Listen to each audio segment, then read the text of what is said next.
Ar-Ruhul Jadid fi jasadil ummah. Hai mujahid luluh lantakkan jiwa pendosa.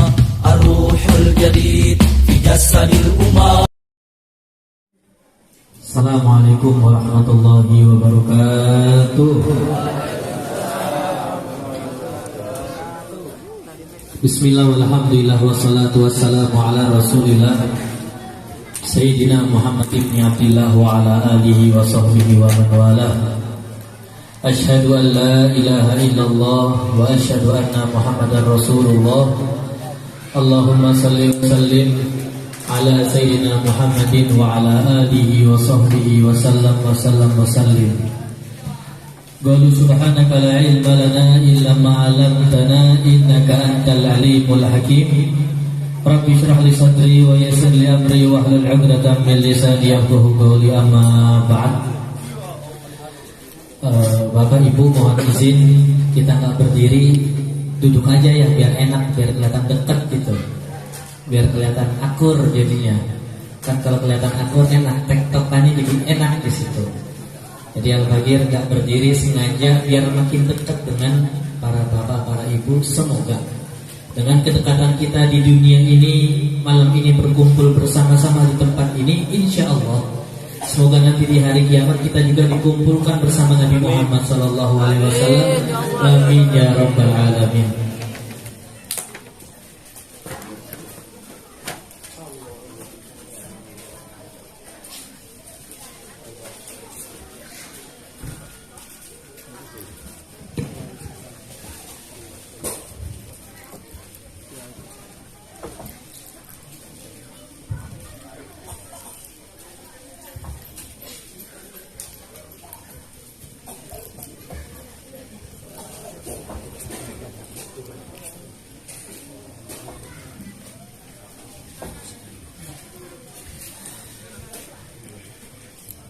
Pertama-tama yang kita hormati keluarga besar daripada Al-Habib Zainal bin Abdullah bin Yahya, Al-Habib Umar bin Abdullah bin Yahya, lalu keluarga besar daripada Bapak Marzuki, aparatur desa yang hadir pada malam hari ini, yang mungkin diwakili, yang mungkin Al-Fagir tidak bisa menyebutkan namanya, mohon maaf. Aparatur negara, para pejabat, Ustaz, Ustazah, Kiai, Haji dan Hajjah yang dirahmati diberkahi oleh Allah Subhanahu wa taala. Semoga berkumpulnya kita di malam hari ini tidak lain tidak bukan untuk bersolawat kepada Nabi Muhammad sallallahu alaihi wasallam. Sehingga insyaallah tidak keluar kita daripada tempat ini kecuali dosa kita diampuni oleh Allah Subhanahu wa taala. Hajat-hajat kita dikabul oleh Allah Subhanahu wa taala. Doa-doa kita dipermudah dan dikabul oleh Allah Subhanahu wa taala. Dan semoga yang sedang sakit pada malam hari ini, sebab majlis malam hari ini Allah angkat penyakitnya. Yang punya hutang piutang semoga Allah lunasi hutang piutangnya. Yang punya segala macam tanggungan semoga Allah permudah daripada tanggungan tersebut. Amin amin ya rabbal alamin.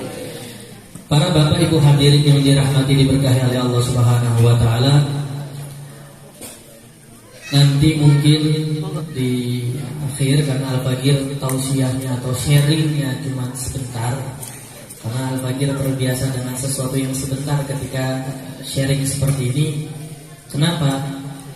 Karena setelah Al-Fagir amatin di sini, ditakutkan, contoh kita capek-capek setengah jam, 1 jam menjelaskan keutamaan tentang semangka di daerah Desa Dayo di sini. Setengah jam, 1 jam kita capek menjelaskan keutamaan semangka. Ternyata warga Dayo di sini udah tahu dengan keutamaan semangka. Yang dibutuhkan oleh warga Dayo di sini adalah keutamaan salad. Walaupun sama-sama bermanfaat, tapi kurang masuk di situ. Makanya nanti di akhir setelah Al-Fagir sharing sedikit ada diskusi atau tanya jawab gitu. Jadi silakan yang ingin bertanya, yang penting jangan curhat masalah rumah tangga ya. Nanya masalah agama di situ. Yang penting adab dalam bertanya dalam Islam itu banyak. Salah satunya yang pertama, pertanyaan tersebut bukan untuk menjatuhkan satu orang atau kelompok tertentu dengan nyebut mereknya. Contoh, Fulan bin Fulan begini, setiap harinya gak sholat maghrib, atau setiap harinya gak begini. Adab dalam bertanya itu tidak boleh nyebut merek, maksudnya nama atau golongan tertentu yang menjatuhkan daripada golongan tersebut. Bilang aja ada di Afrika, atau ada di Nigeria, atau ada di kampung sebelah, atau apapun itulah. Itu yang pertama. Lalu adab yang kedua ketika bertanya itu gak boleh membongkar aib yang udah Allah tutup. Contoh, nauzubillah min dzalik, 20 tahun yang lalu kita masih hobi tuh yang namanya nyolong di situ. Nah sekarang pengen bertobat, pengen nanya bagaimana cara bertobatnya. Akhirnya dia nanya, Habib, 20 tahun yang lalu saya nyolong. Nah ini gak boleh begitu. Karena kenapa? Karena 20 tahun yang lalu Allah udah tutup daripada kekurangan dan aibnya. Jangan dibuka lagi. Karena dosanya lebih gede ketimbang 20 tahun yang lalu, lebih gedean dosa yang sekarang. Kenapa? Karena Allah sudah menutupi dengan sifat satarnya, yaitu yang maha menutup aib dan kekurangan hambanya. Dibongkar lagi, dosanya lebih besar. Oleh karenanya, jadi yang pengen bertanya, seperti tadi kita bilang, jangan menjatuhkan satu orang atau beberapa kelompok. Lalu yang kedua, jangan sampai membuka aib atau kekurangan masing-masing. Jadi silakan nanti para jamaah yang ingin bertanya silakan. Ada hadiahnya nggak, Bib? Wah nggak tahu tuh. Panitia ada hadiahnya nggak yang lainnya nih? Takutnya kayak kuis gitu kan ya, ada door prize-nya gitu lah. Nggak tahu tuh. Tanya sama panitia mungkin udah disiapin sepeda atau kulkas, wallahu a'lam bishawab tuh. Atau mungkin hadiahnya lampu atau gimana, wallahu a'lam bishawab. Tanya panitia situ. Yang penting silakan bertanya, jangan malu untuk bertanya. Yang penting jangan buka aib. Para bapak ibu hadirin yang dirahmati diberkahi oleh Allah Subhanahu wa taala. Kenapa Al-Fagir ngambil prinsip seperti ini? Karena tujuan utama daripada orang berdakwah itu, atau dai atau penceramah itu, bukan cuma ngomong, tetapi menyelesaikan permasalahan di daerah tersebut. Kalau cuma pinter ngomong, banyak yang pinter ngomong lucu-lucu lagi di sini. Setuju? Ceramahnya kocak, ceramahnya lucu, ada yang sampai jongkang balik segala macam, tapi ilmunya tidak ada. Karena kenapa seperti ini? Karena baginda Rasulullah SAW pernah bersabda 14 abad yang lalu, saya di zaman ala ummati, akan datang suatu zaman nanti umatku akan merasakannya, yaitu saat ini, kathirul khutbah qalilul fuqaha. Banyak yang pinter ngomong ketika ceramah asik, ketika ceramah lucu, sampai jamaahnya tuh sakit perut saking ketawanya di situ. Keringetan gara-gara ketawa di situ. Qalilul fuqaha, ilmunya enggak ada. Ilmunya tidak ada. Akhirnya ketika ustaz, kiai, saya bertanya dong, bagaimana hukumnya ini? Karena ilmunya tidak ada, maka kata Nabi Muhammad SAW, dulu fa'adolu. Dianya udah sesat dan bakal menyesatkan orang lah. Karena seperti misalkan anak nggak tahu nih jalan ke ujung batu, contoh di sini. Ada orang nanya, Bib, jalan ke ujung batu mana? Nah, ini lurus. Nanti kalau udah mentok belok kiri. Padahal anaknya nggak ada. Anaknya sesat, yang anak kasih tahu juga tersesat. Nah sama. Akhir zaman tuh banyak yang seperti itu. Akan bermunculan kiai-kiai oknum, ustad oknum, karena masya Allah suaranya enak, bisa beli gamis, bisa beli rida atau sorban, apalagi merek Kashmiri yang terkenal di situ. Ceramahnya lucu, dipanggil kiai. Padahal mondok juga kagak, cuma lewat nggak masuk pondok ya, bedain di sini. Antara orang masuk pondok sama lewat pondok. Ini kita alhamdulillah setiap hari lewat pondok di situ. Lewat pondok. Akhirnya makanya prinsip Al-Fagir itu ketika ke daerah-daerah seperti kemarin ke Lubuk Linggau atau kemarin ke Padang, sistemnya seperti ini. Jadi silakan jamaah yang ingin bertanya silakan. Bisa Al-Fagir langsung jawab, ya langsung dijawab. Tidak bisa langsung dijawab karena ragu, maka kita akan belajar dulu. Karena orang belajar itu gak ada batasannya. Walaupun udah jadi kiai, walaupun udah jadi ustadz, walaupun udah jadi habib, tetap dia harus belajar. Nah, para jamaah yang dirahmati diberkahi oleh Allah Subhanahu wa taala, sebagai pemanasan aja ya di sini. Tadi alhamdulillah kita udah sholawatan, mulai daripada qasidahan sampai baca maulid, tadi asyraqalannya. Tanpa sadar kita sebut marhaban ya nurul aini, marhaban Husaini, marhaban. Tanpa sadar kita baca. Paham gak paham kita baca. Artinya itu kita sama saja sedang, kalau kayak zaman sekarang ahlan wa sahlan lah. Nabi Muhammadnya hadir, kita sambut. Banyak orang yang di luar sana yang mungkin belum mendapatkan hidayah dan taufik daripada Allah Subhanahu wa taala, sehingga sulit untuk mengucapkan hal seperti tadi.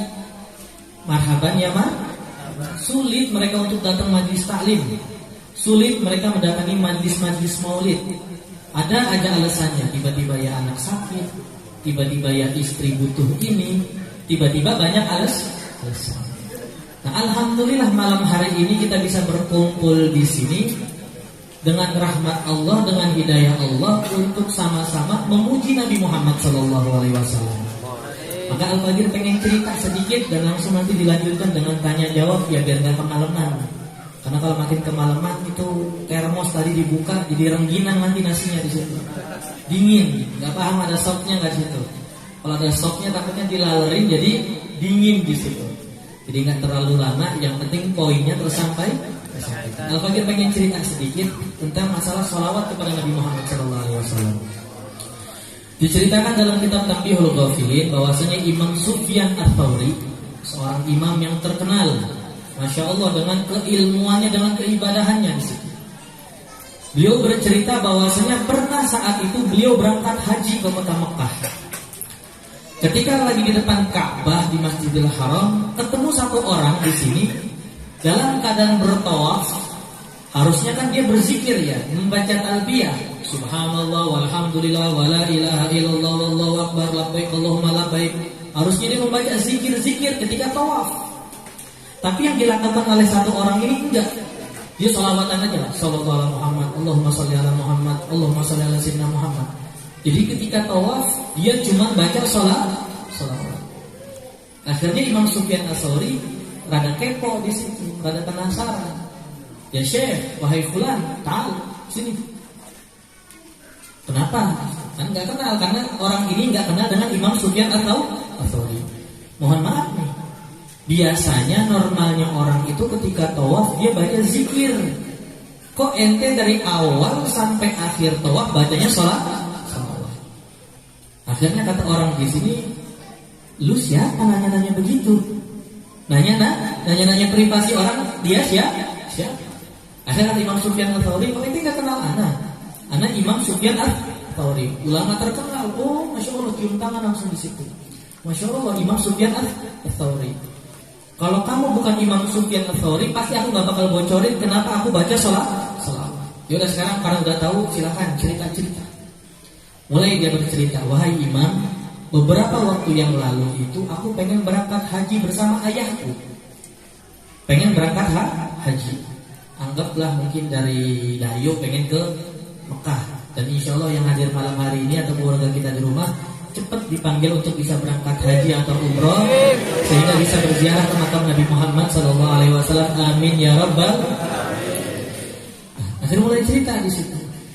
Ketika sedang berpergian menuju Mekah untuk berangkat haji, berarti ibadah dong, niatnya haji. Di pertengahan jalan ketika melewati gurun pasir, ayahku ini tiba-tiba, kalau zaman sekarang itu kena angin duduk. Artinya tiba-tiba sakit, langsung meninggal. Nah, yang aku sedihkan wahai Imam, bukan karena ayahku meninggal di sini, tetapi yang aku sedihkan ketika ayahku meninggal, selang beberapa saat muka ayahku ini menjadi gelap segelap-gelapnya. Jadi palanya hitam, badannya putih di situ. Ini yang aku bikin sedih, ya Allah, dosa apa yang dilakukan oleh ayahku ini? Padahal pengen berangkat haji, meninggal tapi mukanya gelap. Akhirnya saking sedihnya si anak ketiduran di sini. Ketika ketiduran, dalam mimpinya itu dilihat ayahnya dalam keadaan terkapar, sudah meninggal juga sambil mukanya gelap di sini. Nah, dalam mimpi si anak di sini ada satu orang yang memiliki bau yang sangat khas, yang wangi, dan memiliki wajah yang tampan dan rupawan, menggunakan baju yang rapi dan bersih di sini, mendatangi si ayah sedang terkapar. Ketika udah dekat, dibuka penutup daripada wajah si ayah di sini. Akhirnya sama si orang yang tampan ini, muka ayahnya diusap. Dengan izin Allah Subhanahu wa taala, setelah diusap, muka ayahnya menjadi cerah secerah mungkin, kalau bahasa sekarang glowing. Jadi glowing gitu. Jadi bercerahlah di situ, ya ceria jadinya. Maka si anak yang di samping bapak kaget, "Oh, ini siapa nih?" Dalam mimpi. Ketika udah selesai diusap, mulai berdiri, akhirnya dipegang tangan orang tersebut oleh si anak. Akhirnya kata si anak, "Wahai fulan, engkau ini siapa yang tadi udah ngusap ayah?" Maka kata orang yang berdiri di sini, "Engkau tidak mengenalku?" "Ya, aku tidak mengenalmu." Maka kata beliau, "Aku baginda Rasulullah sallallahu alaihi wasallam." Wah, ketika udah tahu ini baginda Rasul, ya langsung cepet-cepet dipeluk. Kenapa? Karena setiap kulit yang bersentuhan dengan kulit Nabi Muhammad SAW diharamkan masuk neraka. Maka cepat-cepat dipeluk. Kapan lagi bisa ketemu Nabi? Ketika dipeluk sambil nangis di situ, akhirnya si anak nanya, "Ya Rasulullah, ayahku ini pengen berangkat haji loh, pengen ibadah loh. Tapi kenapa ketika meninggal kok mukanya gelap?" Akhirnya kata Rasulullah SAW, "Ya fulan, ketahuilah bahwasanya ayahmu ini adalah rajulun musrifun, orang yang melampaui batas ketika melakukan dosa." Mau tahu contohnya? Nggak mau sholat maghrib. Kenapa? Besok juga masih ada maghrib. Yuk sholat isya yuk. Besok masih ada isya. Ngapain sholat sekarang sih? Kayak besok nggak ada isya aja. Ngapain sholat? Kan juga disolatin. Jumatan yuk, minggu depan masih ada Jumatan kok. Ngapain sholat Jumat sekarang? Ketika datang bulan Ramadan, ketika puasa Ramadan, tenang, tahun depan masih ada bulan Ramadan. Ketika melakukan dosa, tobat. Gusti Allah tuh Raufur Rahim, Rahman Rahim, tenang aja. Dosanya istiqomah, ibadahnya jarang. Dengan dalil begitu, setiap sholat maghrib besok ada maghrib, setiap Jumatan besok ada Jumat. Nauzubillah nih, semoga nggak ada yang orang yang begini nih, karena nauzubillah min zalik sama aja mempermainkan syariat Nabi. Nah, tetapi wahai fulan, wahai anak di sini, ayahmu ini selain melakukan dosa, ternyata ayahmu ini istiqomah dalam berselawat kepadaku. Karena ayahmu istiqomah berselawat kepadaku, yaitu Rasulullah SAW, maka sebelum dia nanti di hari kiamat di dunia ini akan aku beri syafaat berbentuk mukanya yang tadi hitam menjadi cerah. Nah, ketika mendapatkan jawaban seperti dari Rasulullah, si anak kebangun. Ketika anaknya kebangun, yang pertama kali dia lakuin, dibuka penutup daripada wajah ayahnya. Ternyata pas dilihat bener aja, muka ayahnya jadi glowing. Maka apa kesimpulannya yang bisa kita ambil di sini? Sebesar dosa apapun yang kita lakukan, jangan putus yang sama namanya dengan sholawat Nabi. Jangan putus kita selalu memuji Nabi Muhammad SAW. Karena sholawat Nabi itu nggak bisa ditolak. Beda dengan ibadah yang lain. Ibadah yang lain banyak tuh syarat-syaratnya, banyak tuh daripada filternya untuk bisa diterima. Beda sama sholawat Nabi. Dalam keadaan berwudu tetap sah. Dalam keadaan tidak berwudu juga tetap sah. Dalam keadaan menghadap kiblat tetap sah. Tidak menghadap kiblat pun tetap sah. Pakai sarungan tetap sah. Pakai celana pendek pun juga tetap sah. Yang membedakan hanya adab aja di sini. Ketika kita membaca salawat kepada Nabi, maka hendaknya diri kita lebih beradab. Mau pakai baju koko, alhamdulillah. Nggak pakai baju koko atau pakai baju partai pun juga alhamdulillah. Dan itu semua pasti diterima sama Allah Subhanahu wa taala, bukan karena yang ngomong, Bukan, tetapi karena kita menyebutkan nama Muhammad sallallahu alaihi wasallam. Karena nama ini, yang mahal ini nama Muhammad. Karena nama Muhammad ini Allah nggak ngelihat niatnya, Allah nggak ngelihat sikapnya, Allah nggak ngelihat apapun itu. Yang Allah lihat cuma salawat. Tinggal kitanya aja nih yang hadir malam hari ini. Mau nggak memperbanyak salawat kepada Nabi Muhammad sallallahu alaihi wasallam? Minimal berapa? Minimal sehari 100 kali. Masa iya ngomong main catur di sini nonton bola ngomong ngalor ngidul 2 jam bisa? Salawatan 100 kali tidak bi? Salawatnya gimana? Ya terserah. Sallallahu ala Muhammad boleh. Allahumma sholli ala sayyidina Muhammad boleh. Salawat apapun yang penting kuncinya nyebut nama Nabi Muhammad sallallahu alaihi wasallam. Berapa kali? Minimal sehari 100 kali. Kenapa kita bilang minimal 100 kali? Karena baginda Rasulullah sallallahu alaihi wasallam itu pernah bersabda, "Man shalla alaiya," barang siapa yang bersolawat kepadaku, fil yaumi mi'ata marrah, dalam satu hari cuma 100. Qudiyalahu mi'atu hajah, maka pasti Allah Subhanahu wa taala akan mengkabul, akan memberikan dia 100 daripada hajatnya. 70 fil akhirah, 30 fid dunya. 70 untuk bekal nanti di akhirat, 30%-nya untuk nanti di dunia. Modal berapa? Modal 100. Modal 100 dapat keuntungan yang gede. Masa kagak mampu di situ? Ibaratkan ada orang di sini, misalkan contoh ketua atau DKM atau takmir di sini pengumuman, yang sholat subuh besok pagi dapat 200.000.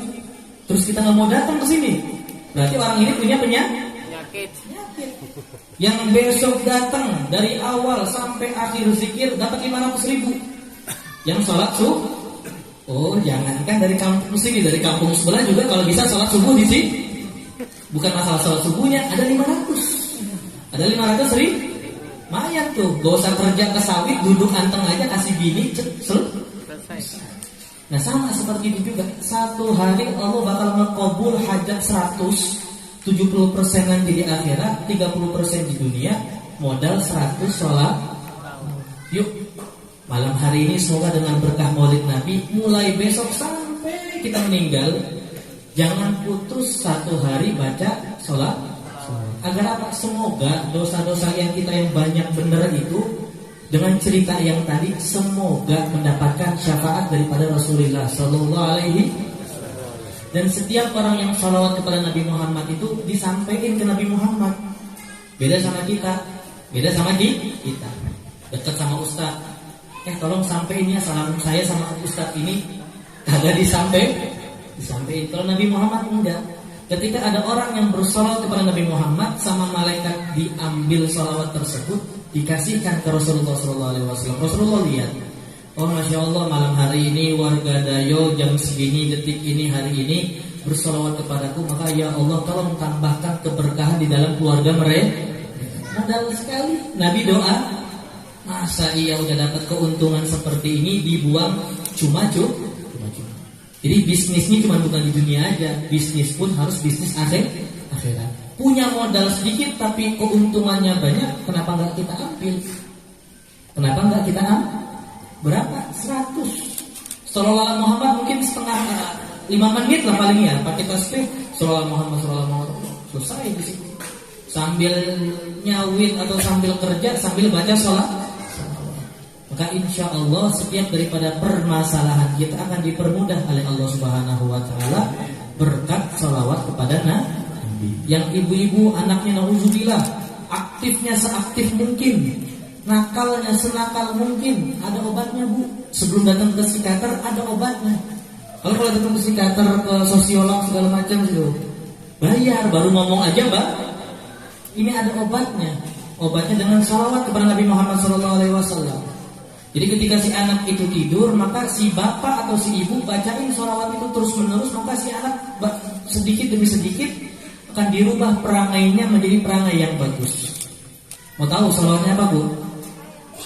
Yaitu sholawat Nuril Anwar.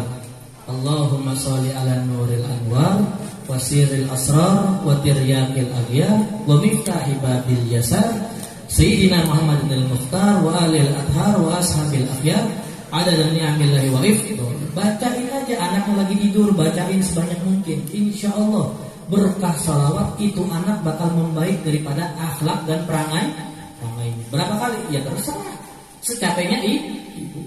Kenapa harus dalam keadaan tidur? Karena kalau lagi main dibacain pala tiup begitu kabur tuh anak.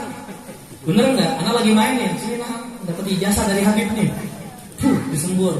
Itu anak bakal Tapi kalau dalam keadaan tidur sambil dielus-elusin, si bapak mungkin jarang ngelus anaknya, bacain salawat Nuril. Bib nggak hafal, di Google ada kok. Cari di Google, baca salawat Nuril Anwar, tiupin ke anak tersebut. Bismillah, berkah salawat Nabi, si anak akan jadi soleh atau soleh. Semoga yang sedikit sharing kita untuk pemanasan ini bisa bermanfaat dan dikabul oleh Allah Subhanahu wa taala.